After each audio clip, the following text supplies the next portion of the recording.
श्री हनुमान जी महाराज की जय। श्री सद्गुरुदेव भगवान की जय। सब संतन की जय। भक्ति भक्त भगवंत गुरु चतुर्णाम बकुए। इनके पद वंदन किए नासे सीतानाथ समारंभा रामानंदाचार्य मध्यमाम् अस्मदाचार्य पर्यन्तां वन्दे गुरु परम्पराम्। वंशाकल्पतरुभ्यश्च कृपा सिन्धुभ्येव च पतितानां पावनेभ्यो वैष्णवेभ्यो नमो नमः। रक्ताभिभूषजलाभिरामनयनं पीताम्बरं अलङ्कृतं श्यामं द्विभुजनं प्रसन्नवदनं श्रीसीताय शोभितं कारुण्यसागरं प्रियं भ्रातादिभावितं वन्दे विशुद्धविज्ञानं कपिविज्ञानं वन्दे शिवाशिव्यं मनीषं भीष्टाभीष्टदम् वन्दे विदेहतन्यापदपुण्डरीकं कैशोरसौरभसमाहितयोगिचित्तम् हम तुम त्रितापमुनिहंतसेव्यं सन्मानताले परिपीठ परावकुञ्जम् दुर्वादलन्दुतितनो तरुणावनेत्रं हेमाम्बरं विभूषणभूषिताङ्गं कन्दर्पकोटिकमनीयकिशोरमूर्तिं पूरितिं मनोरथभवं भज जानकीशम् नीलाम्बुजश्यामलकोमलाङ्गं सीतासमारोपितुगमिवागं पाणौ महासायिकचारुचापं नमामि रामं रघुवंशनाथम्। अतुलितबलधामं हेमशैलावदेहं दण्डवनकिशानं ज्ञानिनामग्रगण्यं सकलगुणनिधानं वारणानामधीशं रघुपतिप्रियभक्तं वातजातं नमामि। मनोजवं मारुतुल्यवेगं जितेन्द्रियं बुद्धिमतां वरिष्ठं वातात्मजं वानरयूथमुख्यं श्रीरामदूतं शरणं प्रपद्ये। श्रीगुरुचरण सरोज निजमन मुकुर सुधारि वरणो रघुवर विमल जैसे जो दायक फलचार। सियावर रामचंद्र की जय। श्री राम जय जय राम। श्री राम जय जय राम। श्री राम जय जय राम। श्री राम जय जय राम। श्री राम राम जय राम जय राम। श्री राम जय राम जय जय राम। श्री राम जय राम जय जय राम। श्री राम जय राम जय जय राम। श्री सीताराम नाम महाराज की जय। श्री हनुमान जी महाराज की जय। प्रो प्रसंग में श्री गोस्वामी जी महाराज वर्णन किए श्री लखनलाल जी और श्री परशुराम जी का संवाद है। श्री लखनलाल जी से परशुराम जी के संवाद में यही लखनलाल जी दर्शाना चाहते हैं कि आप अब ईश्वर को पहचानिए और अपना आपका अंत होने वाला है। लेकिन श्री परशुराम जी महाराज इतने क्रोध अवस्था में है कि वह कुछ उनको समझ में नहीं आ रहा है। तब देखे कि परशुराम जी महाराज का क्रोध बड़ा भयंकर होता जा रहा है। तो श्री राम जी श्री लखनलाल जी के इशारा किए और उस पर भगवान श्री राम ने सुंदर वचन कहे। तो गोस्वामी जी उपमा दिए जिस प्रकार से अग्नि में आहुति छोड़ने से और बबूला होता है और तेज हो जाता है, ठीक इसी प्रकार से लखनलाल जी के बातों से परशुराम जी अधिक तेज हो जा रहे हैं। जब राम जी वाणी रूपी जल ने उनको थोड़ा शीतल कर दिया, ठंडा हो गए, तो खूब ठंडा हुए। तो फिर लखनलाल जी को हंसत देख नक सिखरी पिघा। राम जी के बचने से थोड़ा ठंडा तो हुए, फिर देखे लखनलाल जी को हंसते हुए, क्या हमको देखकर हंस रहा है। बस लखनलाल जी का क्रोध और भयंकर हो गया। फिर वह कितना क्रोध हो गया, इतना कहने लगे कि देख इनका शरीर तो गोरा है लेकिन मन काला है। ये कैसा है, कालकूट जैसा। कालकूट विष को जो भी खाता सो मर जाता, इसलिए यह कालकूट विष के समान है। इसके वाणी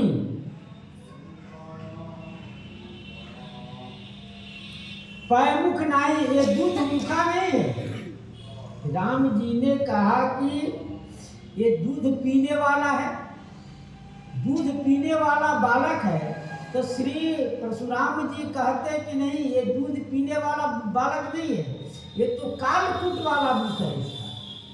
इसके मुख से जो भी निकलता है बात वह विष के समान निकलता है। सहज टेर अनुहरय न तोही, ये स्वाभाविक टेढ़ा है, आपके जैसा ये नहीं है। आप सीधे हैं, सरल है। आप हाथ जोड़ रहे हैं लेकिन ये भी हाथ भी नहीं जोड़ रहा।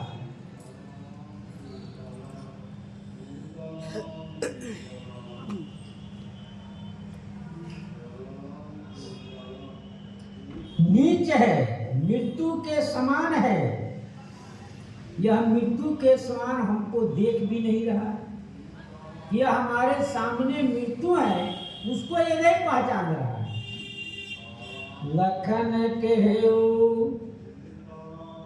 हंसी सुनहु मुनि, क्रोध पाप कर मूल। जेहि बस जन अनुचित करहि, चरहि विष प्रतिकूल। लखन कहो हंसी सुनहु। लखनलाल जी ने हंसते हुए कहा कि हे मुनि महाराज सुनिए, क्रोध जो है सब पापों का मूल है। काम क्रोध मद लोभ सब नाथ नरक के पंथ। इसमें क्रोध है, क्रोध से व्यक्ति का ज्ञान नष्ट हो जाता है, उचित अनुचित का विचार भी नहीं करता है, इसलिए यह पाप का जड़ है।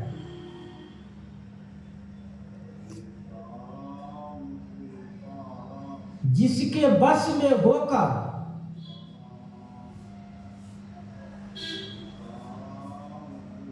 पूरे संसार जन माने भक्त चाहे संसार अनुचित करता है।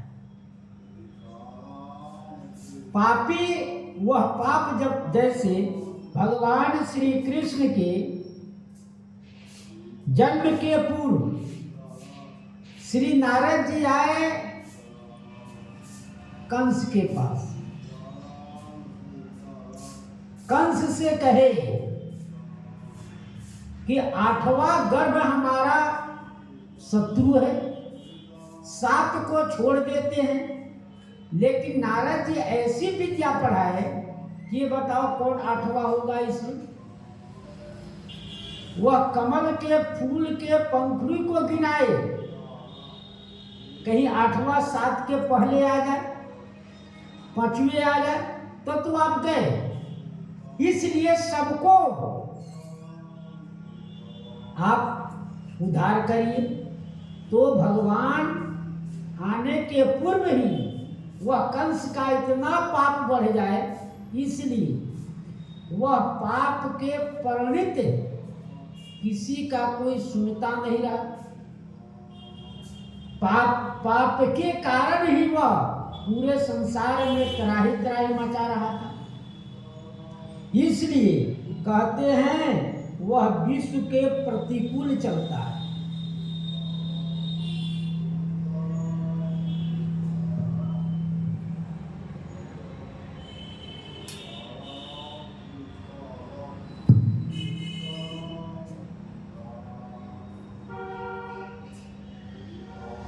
जो जगत संसार नहीं करता है वह उसी काम को पापी करने लगता है, जिसके परिणाम स्वरूप पाप और बढ़ जाता है, अंत में वह मारा जाता है।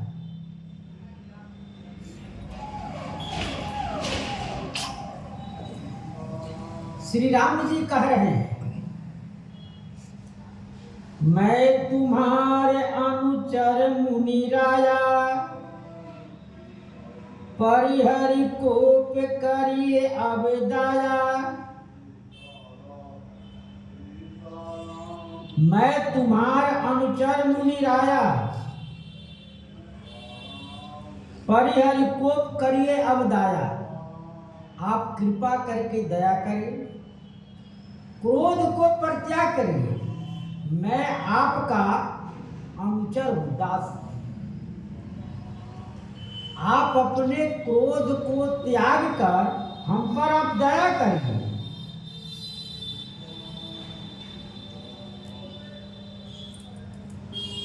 टूट चाप नहीं जुरई निशाने, बैठिए होई पाए पिराने।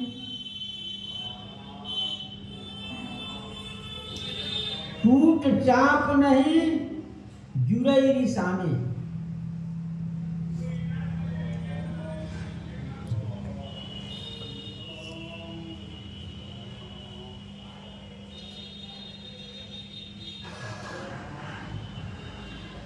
टूट पाए, टूट चाप नहीं विषय जुराने। आप क्रोध कर रहे हैं तो क्रोध से और आपको दुख हो रहा है। जो धनुष टूट गया अब तो वह जुटने वाला नहीं है। इस पर आप क्रोध कर रहे बेकारण, बिना कारण के। इसलिए आप क्रोध मत कीजिए, बैठिए होई पाए पिराने। आप जब से आए आप बैठ जाइए, आपके पैर में दर्द हो रहा होगा। जब से आप आए तब तब से खड़े ही हैं, अभी तक आप बैठे नहीं। सब राजा महाराजा सब कोई बैठे हुए हैं। आपके पैर दर्द करते होंगे कि चलकर बहुत दूर से आए, थकान होगा।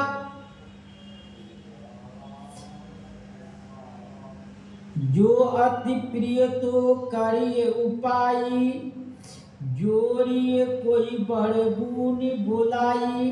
जो अति प्रिय तो करिए उपाय, और टूट जाने पर इसका उपाय यही है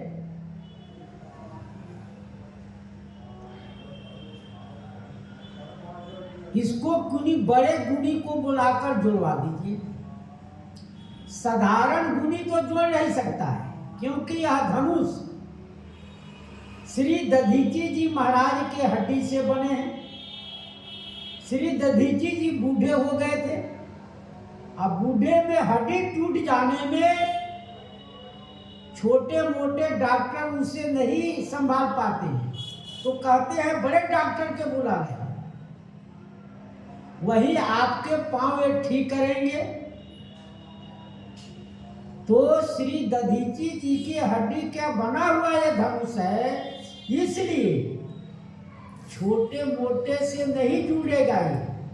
कोई बड़े गुणिकार को बुलाइए जिससे यह जुट जाए, आपका कष्ट दूर हो जाए। आपको प्रिय है तो प्रिय वस्तु के लिए सबको कष्ट होता है। बोलत लखन जनक डेराही, मस्त करहु अनुचित भल नाही। श्री लखन लाल जी के बातों सुनकर सब भयभीत हो गए। बोलत लखन जनक डेराही, श्री जनक जी महाराज भयभीत हो गए कि बार बार परशुराम जी फरसा उठा रहे हैं, दिखा रहे हैं। इससे जनक जी महाराज बड़े भयभीत हो गए। जनक जी माधुर्य रूप में भयभीत हुए। ऐश्वर्य रूप में इन्हें देखा है कि स्वयं जनक जी को ही डांट दी। जनक जी से कह दिए कि आपने जहां रघुवंशी हैं वहां आपने इस प्रकार की बात नहीं करनी चाहिए कि वीर विहीन मही में जानू, यह बात नहीं बोलना चाहिए।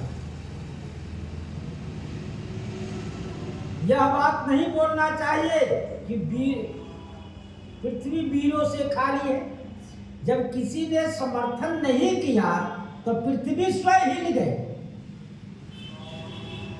उनका सम्मान किया, उनका सम्मान किया कि यदि उनके वचनों का हम समर्थन नहीं करते हैं तो ये निरर्थक हो जाएगा।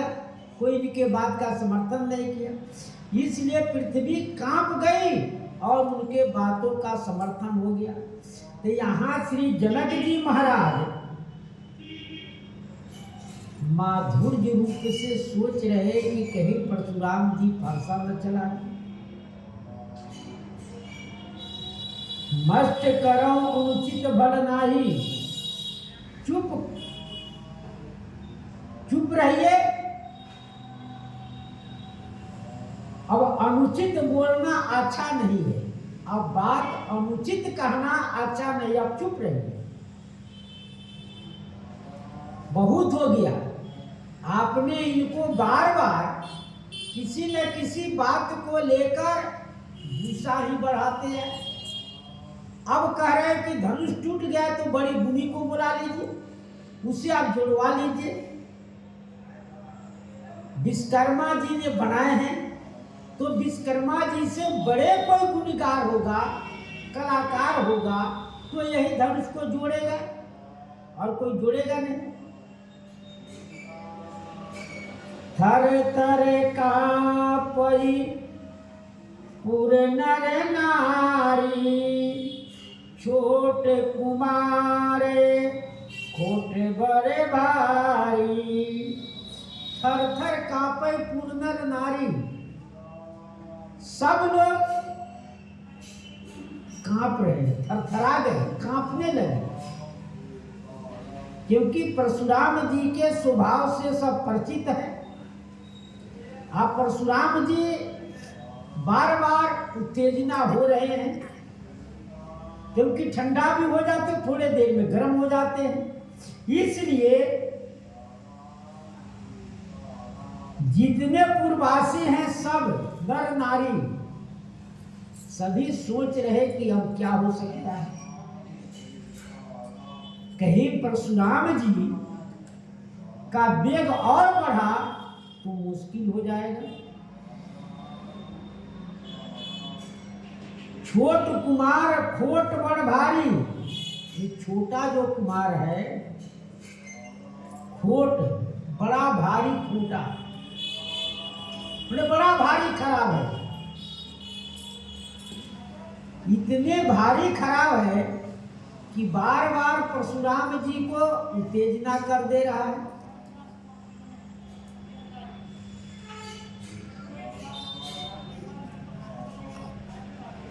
क्योंकि परशुराम जी इनको निरंकुश, अबूझ, असंको कहे हैं।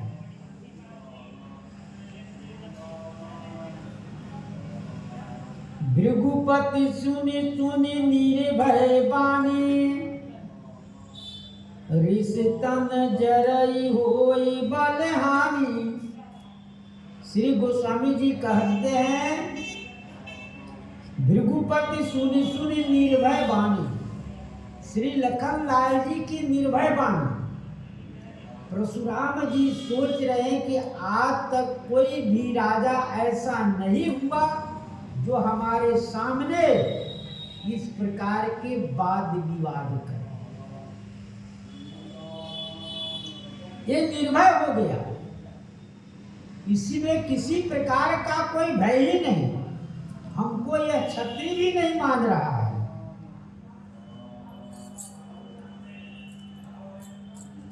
ऋष तन जरई होई बलहानी, क्रोध से तन जल रहा है।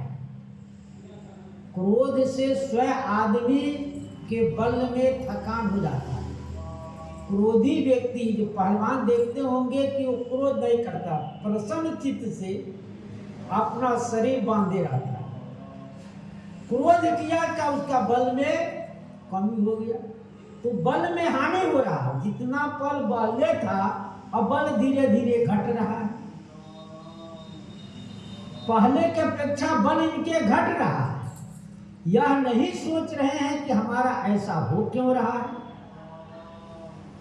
आगे कहेंगे, बहई न हाथ दहरी छाती, हाथ नहीं चल रहा है। हाथ चले तब ना फरसा उठे, उठाए हैं लेकिन हाथ आगे नहीं बढ़ रहा है। भृगुपति सुनि सुनि निर्भय बानी, श्री लखन लाल की निडर वाणी। परशुराम जी का कोई भय न हो, निडर वाणी सुनकर कि आप मुनि को बुला लीजिए, आप तो सिलवान है, धीरवान है, बलवान है, आप अपने ही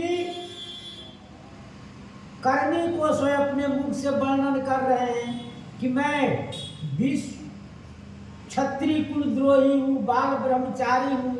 ये सब निर्भय वाणी। कोई भी राजा महाराजा हमारे सामने इस प्रकार का वाणी नहीं कहा, कोई साहस करके हमसे बात भी नहीं कहा। और ये क्या है, हमसे ऐसी बात कर रहा है।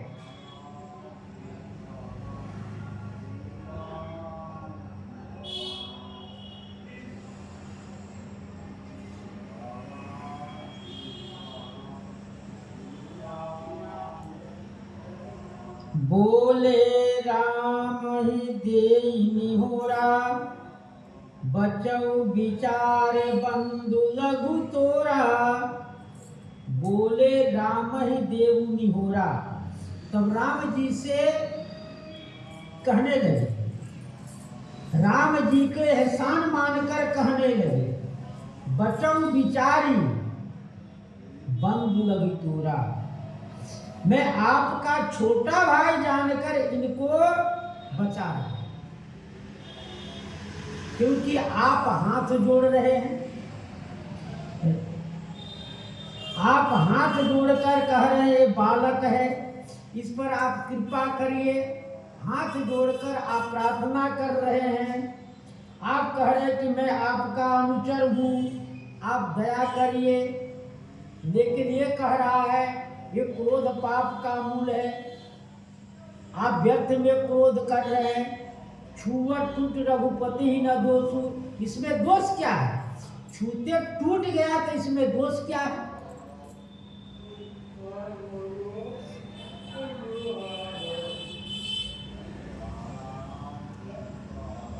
बोले राम ही देहि निहोरा, बचऊ विचारु बंधु लघु तोरा। मल मलिन तन सुंदर कैसे, रिस भर भरा कनक घट जैसे। मन मलिन तन सुंदर कैसे, मन मलिन है इसका। तन सुंदर कैसा है, कैसे इसका सुंदर शरीर है? तो कहते हैं जैसे सोने का घड़ा है और उसमें क्या है? विष भरा हुआ। सोने के घड़े में विष भरा हुआ, सोने के घड़ा में विष भरा हुआ है। सोने के घड़ा ऊपर से सुंदर चमकीला निकासी करी हुई है, बहुत सुंदर लग रहा है, लेकिन उसके अंदर देखा जाए तो विष निकलेगा। ठीक उसी प्रकार से इनके गौर शरीर है, सुंदर शरीर है, गौर शरीर है, लेकिन मन जो है श्याम है। गौर शरीर श्याम मन माही।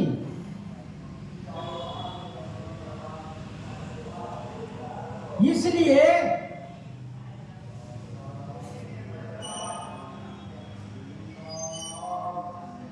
रिस भर भरा कनक घट जैसे,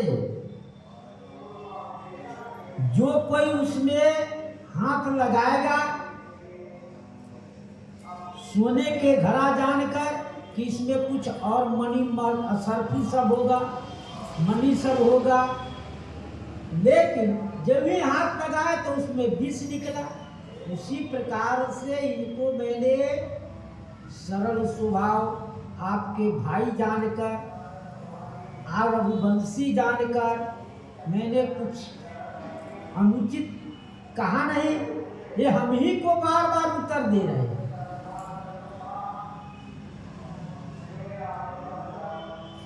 सुनी लक्ष्मण बिहसे बहुरी, नैन तरे रे राम। गुरु समीप गौने सकुचि, परिहरि बानी बाम।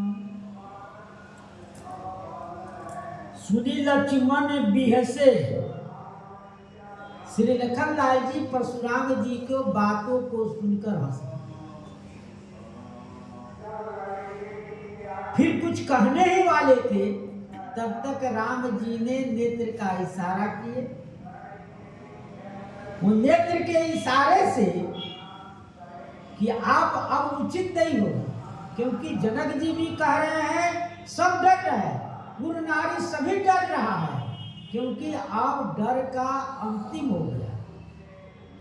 जैसे धनुष टूटने में श्री लखन जी राम जी ने देखे कि सब कोई व्याकुल है,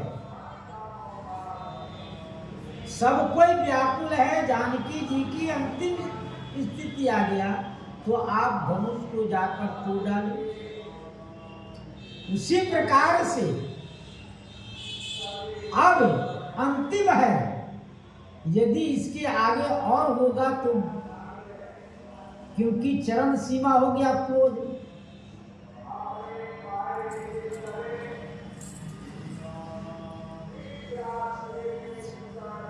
सुन लक्ष्मण बूढ़े से। इन सब बातों को सुनकर श्री लखन लाल जी हंस दी कि आपका बंधु जो है आपके छोटा भाई होने के कारण मैं इनको छोड़ रहा हूं।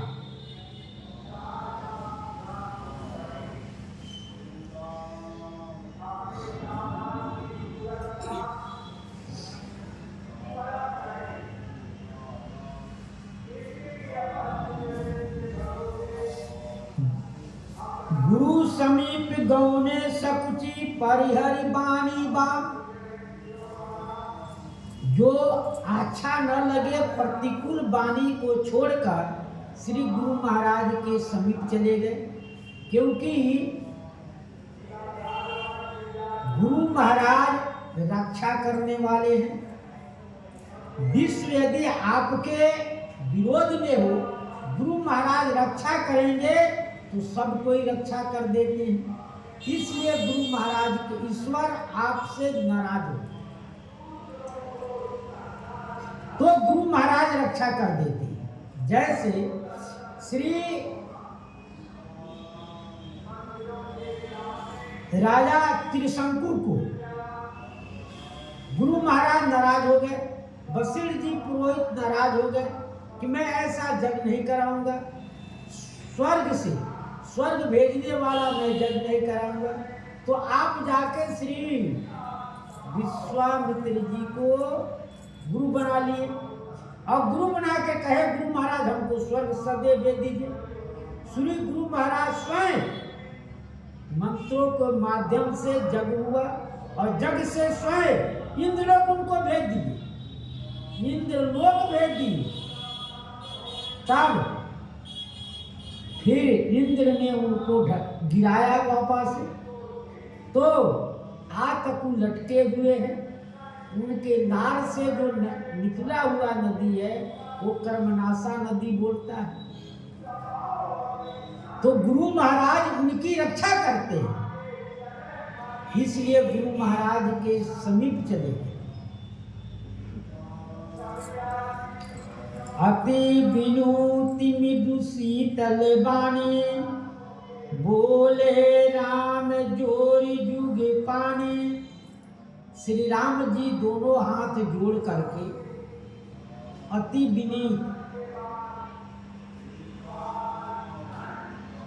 नर्मल कोमल और शीतल वाणी बोले,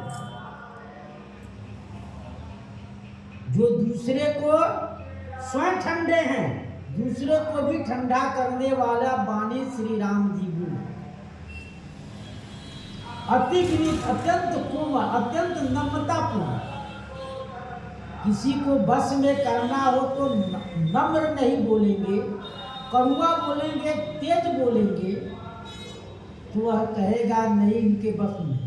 वही आप कोमल और नम्रता पूर्वक बोलिए और मीठे स्वर में कहिए तो वह व्यक्ति आपकी बात को सुनते और मानेगा भी। क्योंकि हाथ जोड़कर राम जी परशुराम जी से बोल रहे हैं, ना सुनहु नाथ तुम सहज सुजाना, बालक भोजन करिए नहीं काना। हे नाथ, आप स्वाभाविक सुजान है, सरल सुजान है।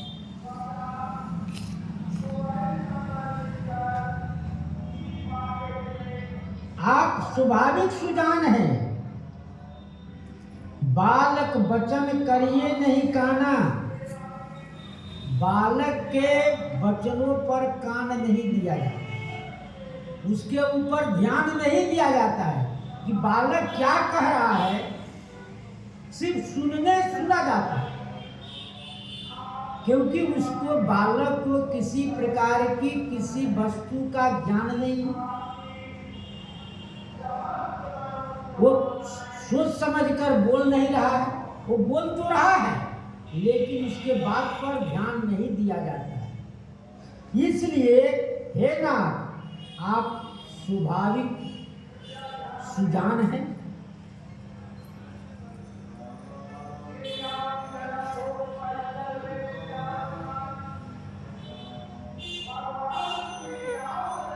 बरले बालक एक स्वभाव,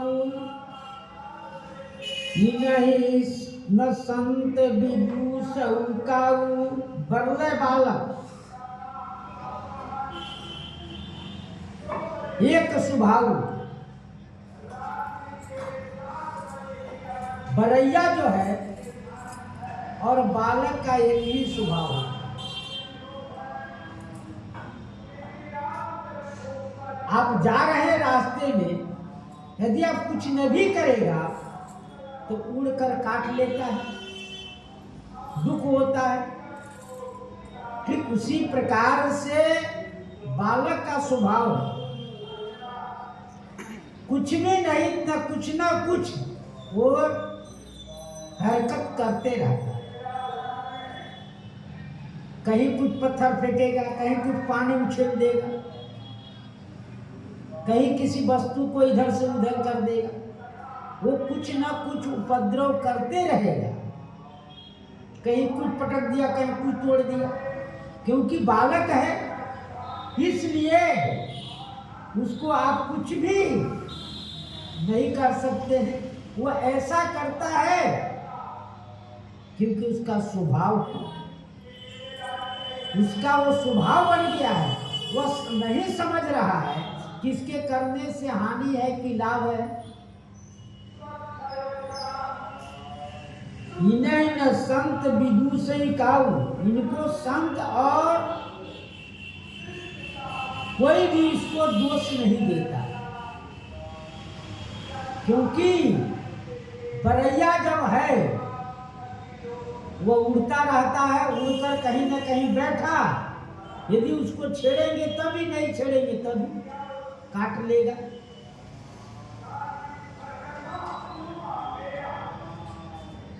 तेही नहीं कछु काज बिगाड़ा, अपराधी में नाथ तुम्हारा।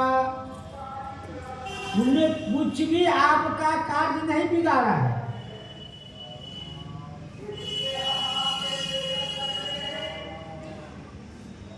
क्योंकि अपराधी में नाथ तुम्हारा, हे नाथ मैं आपका अपराधी हूं, मैं आपका अपराधी हूं।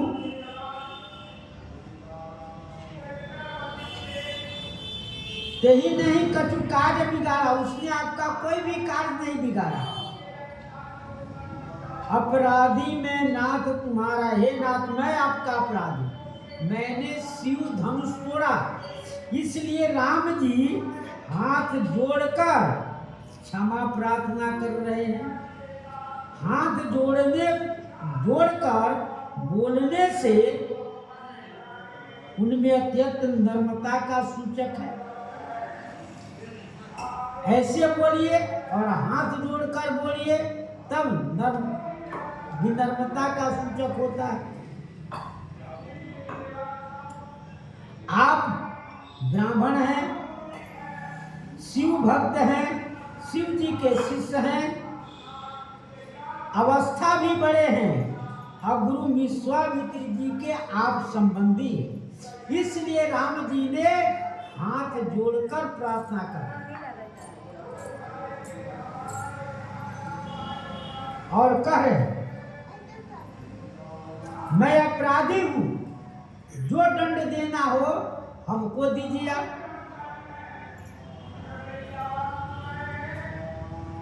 कृपा कोप बधब गोसाई, मोह पर करिए दास की नाई।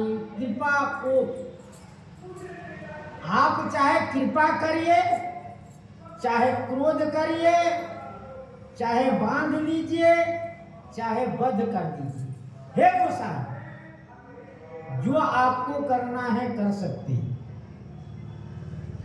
मुंह पर करिए दास की नाई, हम पर आप जैसे सेवक की तरह कार्य किया जाता है, उस प्रकार के आप कार्य करिए। जैसे सेवक के साथ व्यवहार किया जाता है, उस तरह के आप व्यवहार कीजिए।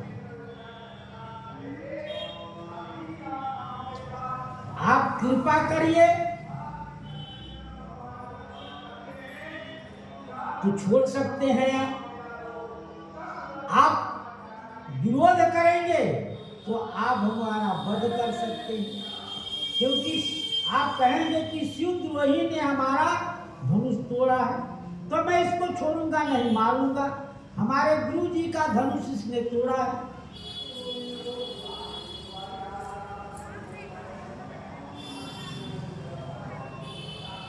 कहिए वेग जहि विधि ऋषि जाई, मुनि नायक सोई करम उपाई। कहिए वेग जहि विधि ऋषि जाई। आप यह बताइए कि कौन सा उपाय किया जाए जिससे आपका क्रोध चला जाए। भाई आप उपाय बताएंगे तब उसके अनुसार मैं कार्य करूंगा, जिससे आपको भी सुलभ होगा, सुनने में सुलभ होगा। मुनि नायक सो करिए उपाय। हे मुनि नायक, मैं वही उपाय करूंगा जिससे बिल्कुल आपका क्रोध नष्ट हो जाए, क्रोध ही नहीं रहे। वो उपाय आप बताएंगे तब तो हम करेंगे।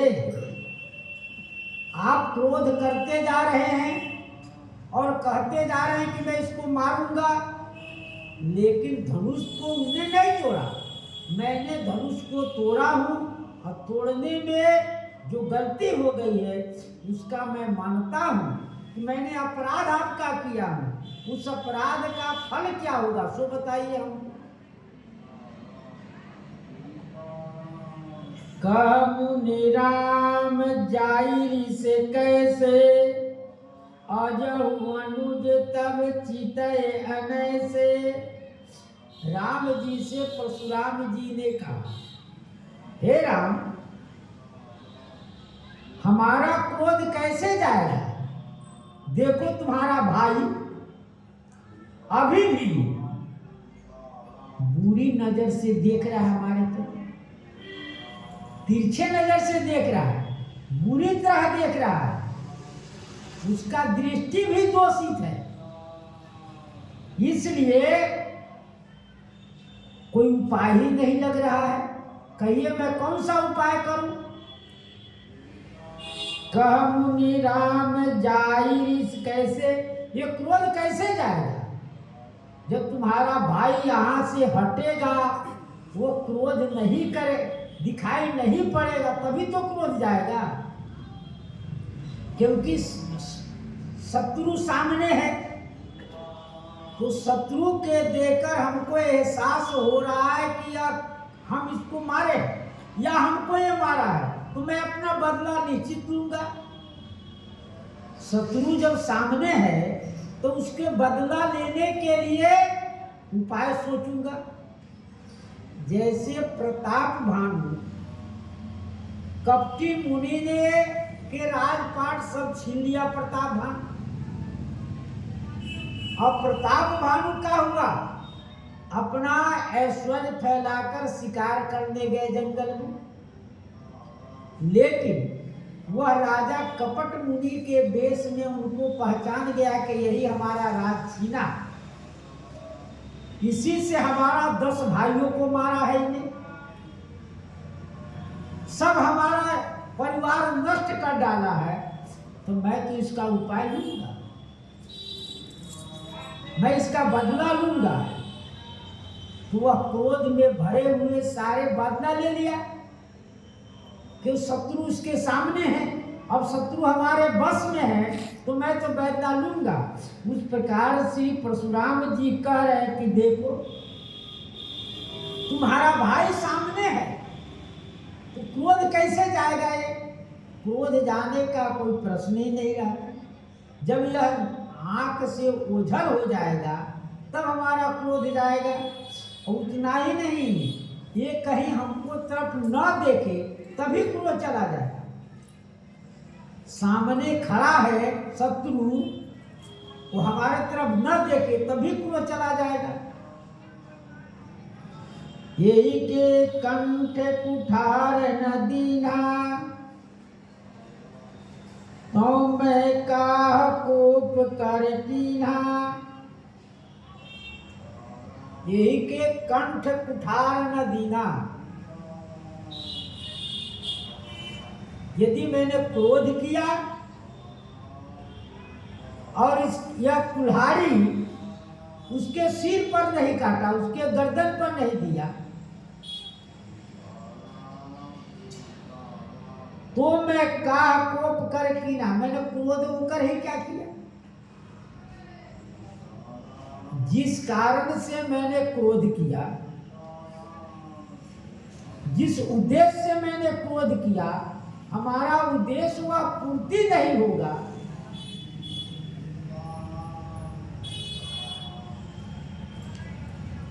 तो फिर मैंने क्रोध क्यों किया, व्यर्थ में ही क्रोध किया।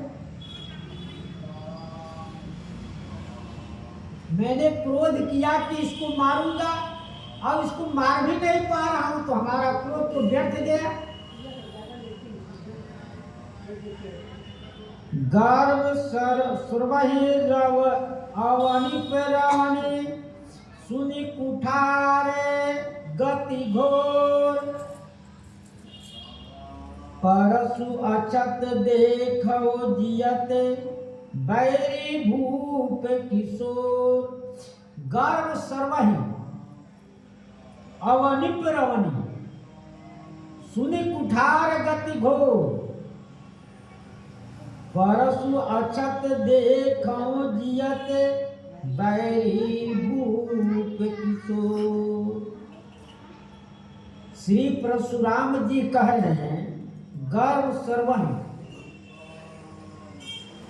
गर्भपात हो जाता है अवनि पर अवनि, राजा के स्त्रियों का गर्भपात हो जाता है। कैसे? सुने कुठार अति घोर, हमारे फरसे की टंकार सुनकर छतरानियों की गर्भपात हो जाता है। आप उसी फरसा को अछत माने रखते, उस फरसा के यहाँ हमारे हाथ में रहते ही बैरी भीप किशोर जीवित है, राजा के पुत्र जीवित है। जिस कुल्हाड़ी से मैंने क्षत्रियों का नाश किया, जिस कुल्हाड़ी के टंकार को सुनकर छतरानियों की गर्भपात हो जाती रही, आज वही धनुष, वही फरसा मैं हाथ में लिया हूं और राजा के पुत्र बैरी जो है दिखाई दे रहा, मैं उसको मार भी नहीं पा रहा। बह नहात दहैर से छाती, भाग कुठार कुंठित निप घाती। बह नहात दहैर छाती, भाग कुठार कुंठित निप घाती।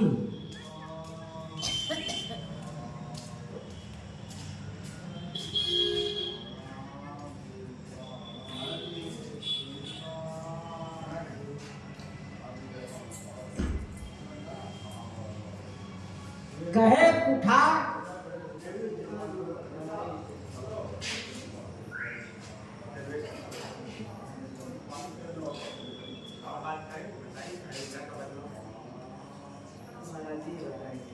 बहै हाथ दहैरी छाती। श्री परशुराम जी कह रहे हैं, हाथ नहीं उठ रहा है, मैं चल रहा है और छाती जलन हो रहा है। भाग कुठार कुंठित निप घाती, जो राजाओं को नाश करने वाला है, जो राजाओं को नाश करने वाला है, वह कुल्हाड़ी आज कुंठित हो गया है, मुड़ा गया। दहन हाथ, बहे न हाथ, हाथ आगे नहीं बढ़ रहा है। बहे न हाथ माने हाथ आगे नहीं बढ़ रहा है, छाती में जलन हो रहा है, धीरे धीरे आगे कहे थे कि हमारा धीरे धीरे बल कम हो रहा है, हमारा रिश्तन जरई होई बल हानि, क्रोध से शरीर जल रहा है और बल की कमी हो रहा है।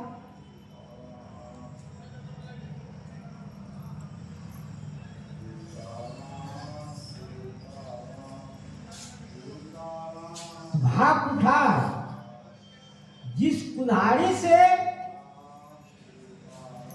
सहस्रा बाहु ऐसे अनेकों राजाओं को मैंने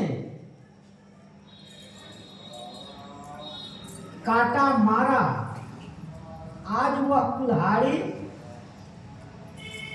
कुंठित हो गया है, यानी धार उसका तेज नहीं हो रहा है, यानी मोटा हो गया है। तेज तलवार से कट जाता है, लेकिन तेज तलवार नहीं है, धार उसका मोटा हो गया है तो कट नहीं पाता है। इसलिए कह रहे हैं भाग कुठार कुंठित निप घाटी, भयउ बाम विधि फिरे सुभाऊ, मोरे हृदय कृपा कस काऊ। भयउ बाम, विधाता विमुख हो गया है, फिर स्वभाव कह रहे हमारा स्वभाव फिर गया है, हमारा स्वभाव में परिवर्तन हो गया है कि जहाँ कोई राजा मिलता तो मैं स्वयं उससे बदला ले लेती, वह हमसे तर्क वितर्क भी नहीं करता, तब तक मैं सबों का सफाया कर देता। लेकिन कहते हैं ब्रह्मा जी ने हमारे स्वभाव को परिवर्तन कर दिया। स्वभाव के परिवर्तन क्या हो गया है? तो कहते हैं मेरे हृदय कृपा कस काऊ, मेरे हृदय में कृपा कैसे आ गई ये नहीं समझ में आ रहा है कि जिस कुल्हाड़ी से मैंने राजाओं का वध किया, आज वह कुल्हाड़ी चल भी नहीं रहा है, न हाथे उठ रहा है, न हाथ आगे ही बढ़ रहा है। तो हम कहते हमारे ऊपर ब्रह्मा जी विपरीत हो गए, हमारी स्वभाव को ब्रह्मा जी ने परिवर्तन कर दिया कि अब बहुत हो गया, अब इस काम को आप बंद करो, भजन करो। यही कहते हैं संसार में जब आदमी थक जाता है तो कहते हैं कि देखो बहुत कुछ आपने किया, जो कुछ करना था आपने अर्जन किया, जो कुछ बनाना था बना दिए, अब शांति से राम राम करिए।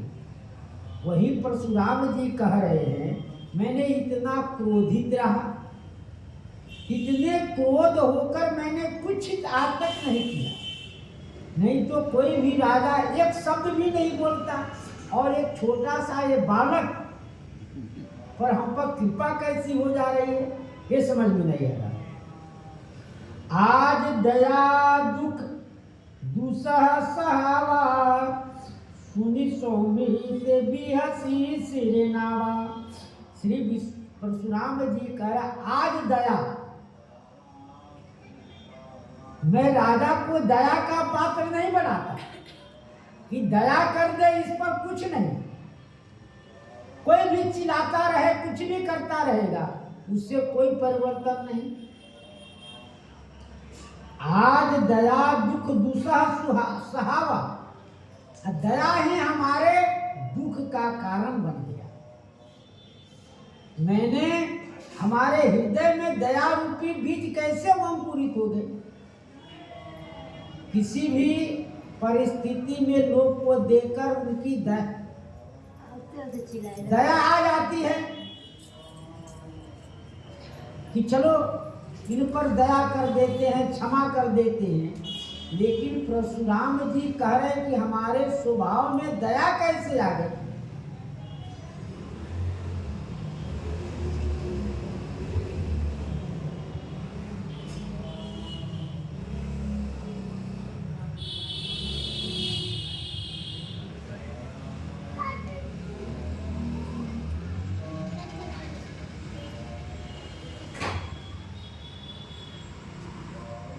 आज दया दुख दुसह सहावा, सुनि सौमित बिहसी सिरनामा। इस बात को सुनकर सौमित्री, श्री सुमित्रा जी के पुत्र, अत्यंत जो स्वीट मित्र हैं, जो सबको सम्मान करने वाला, सबको सम्मानित करने वाला जो मित्र है, वो बोले बिहसी सिरनावा, हंसकर सिर नवाए।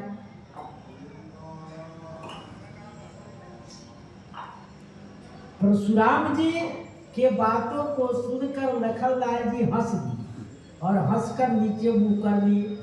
उनके तरफ देखे, देखकर हंसे और देखकर सिर नीचे कर लिए।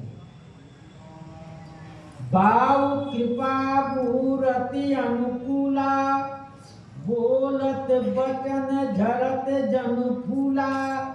बाऊ कृपा, आपकी कृपा रूपी, आपकी कृपा रूपी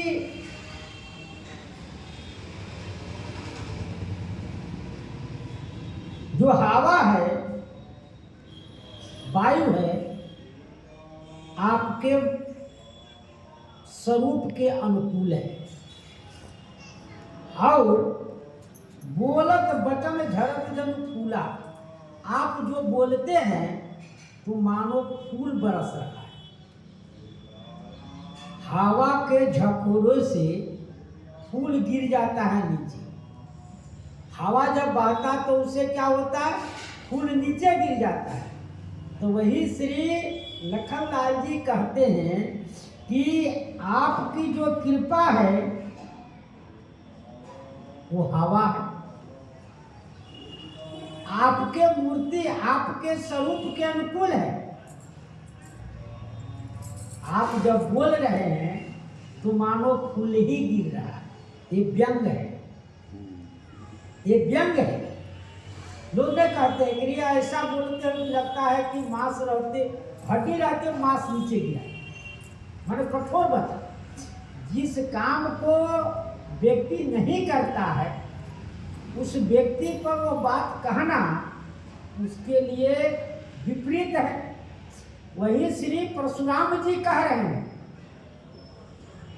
परशुराम जी यही कह रहे हैं, श्री लखनलाल जी यही बात को कह रहे हैं परशुराम जी कि आप जो कह रहे हो ना, तो आपकी कृपा रूपी जो हवा है, जो कृपा रूपी हवा है, कृपा आपने किया तो कृपा आप करेंगे तभी तो कुछ होगा। लेकिन आपका जो सौम्य रूप है, शांत मूर्ति है, उसी के अनुकूल आपकी कृपा भी चाहिए। आप कितने सौम्य है, शांत मूर्त है।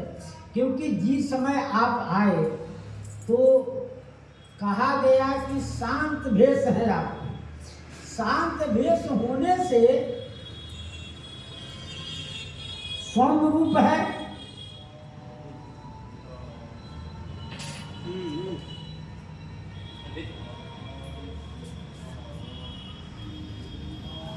आपका सौम्य रूप है, शांत है। शांत भेष करने कठिन, वरण न जाए स्वरूप। आप मुनि महाराज चंदन लगाए थे, माला पहने थे, त्रिपुंड धारण किए थे, वक्ष अस्त्र धारण किए थे। ये सब जो शांत मूर्ति था, ये आपके शांत स्वरूप बनल और उसी के अनुकूल आप यह शांत, जो शांत प्रकृति के रहेंगे वही दूसरे पर कृपा भी करेंगे। उग्र बुद्धि वाले कृपा नहीं करते,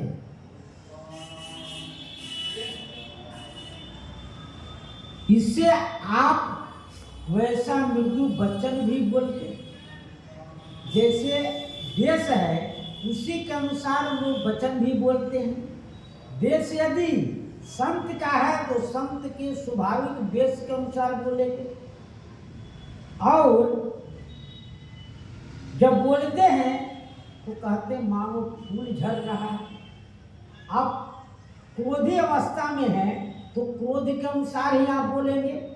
इस प्रकार से पवन के वेग से वृक्ष का फूल झड़ता है, वैसे ही आपके कृपा के वेग से मूर्ति रूपी वृक्ष से वचन रूपी फूल झड़ते हैं।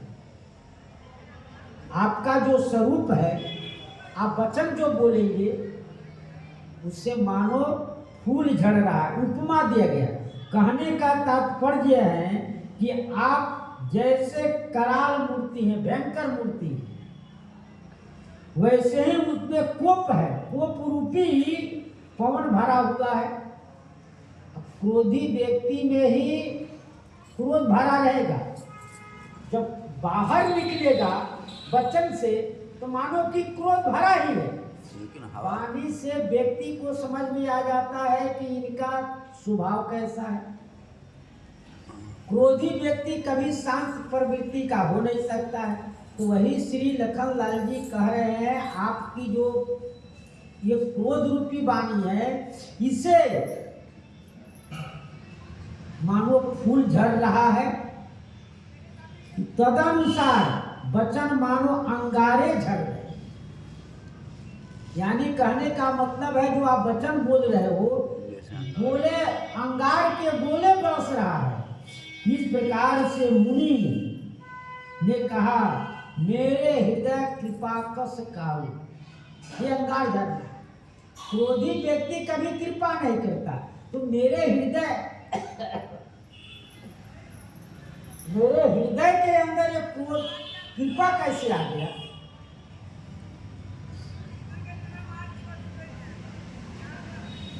जो पे कृपा जरहि मुनि गाता,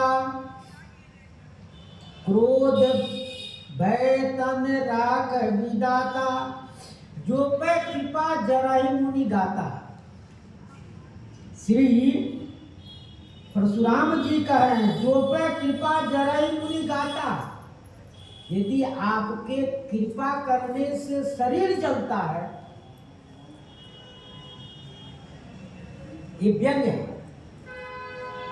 कि आप जब कृपा कर रहे हैं तो कृपा आप कहे कि हम कृपा कर देंगे, क्योंकि लखनलाल जी पर कहे कि हम कृपा कोप कर बधबु गोसाई। राम जी ने कहा कि आप कृपा करिए चाहे वध कर दीजिए, मैं आपकी शरण में हूँ। तो आप कृपा करने से यदि आपके शरीर में जलन हो रहा है तो कहिए क्रोध करने से आपके शरीर में क्या हो जाएगा। लोग कहते हैं कि देखो, जिसका ब्लड प्रेशर अधिक है वो व्यक्ति को शांत होना चाहिए, क्रोधी होना नहीं चाहिए, न किसी प्रकार के विशेष बातों को सोचना चाहिए। तो वही कह रहे हैं कि आप जब कृपा करते हैं तो मानो शरीर आपका जल रहा है शांत वेश में, और यदि क्रोध करेंगे तो और बीपी बढ़ जाएगा और परेशानी हो जाएगी, इसलिए आप शांत रहे। ऐसे लखनलाल जी कह रहे हैं, देख जनक हटि बालक एहू, कीन चहत जड़ जमपुर गेहूं। तब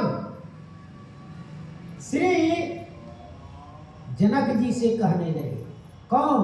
श्री परशुराम जी। ये जनक जी देखो तो ये बालक जो है क्या कह रहा है, देख जनक हटि बालक एहू, ये बालक की हटता तो देखो। कीन चहत जमपुर गेहूं, ये जमराज जन्म यानी नरक में, यानी जमराज के यहाँ घर बनाना चाह रहा है, जड़ है। जब यहाँ से इसको मार कर भेजेंगे तो कहाँ जाएगा? जमराज के यहाँ, वहां ये घर बनाना चाह रहा है। बेगी करो इन आँखिन ओटा, देखत छोट घोटनी पे ढोटा। बेगी करो इन आँखिन आटा, इसको अपने आँख से उझल कर दो। कैसे? देखने में तो छोटा है, राजा का लड़का बहुत खोटा है, बहुत खोटा है, यानी बहुत नटखट है, बहुत बदमाश है। देखने में छोटा है लेकिन भाव करे गंभीर, ऐसा कि जो इस बात कर रहा है उससे सब हमारे हृदय में जलन कर रहा है। दिया से लखन ने कहा मन माही, मुदी आंख कहूँ कोई नहीं। श्री लखन लाल जी कह रहे आंख मूंद लीजिए आप, तो कोई भी नहीं है, हम क्यों उधर? लखन लाल जी ही कहा ये कह मुनि जाए रिस कैसे। राम जी ने कहा कि आपका रिस कैसे जाएगा, वो उपाय कर दीजिए। तो कहा परशुराम जी ने कहा था कि हमारे हाथ में फरसा रहते हुए शत्रु खड़ा है, तो इनको हमारे आंख से ओझल कर दो।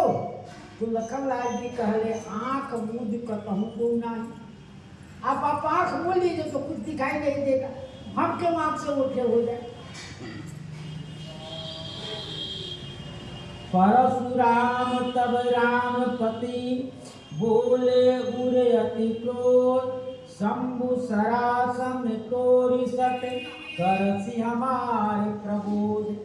आप हमारे प्रबोध कर रहे हो, शिव जी के धनुष तोड़कर, तुम्हारा भी इसमें मत है। और जो कुछ होगा उत्तर प्रसंग में श्री सीताराम महाराज की जय।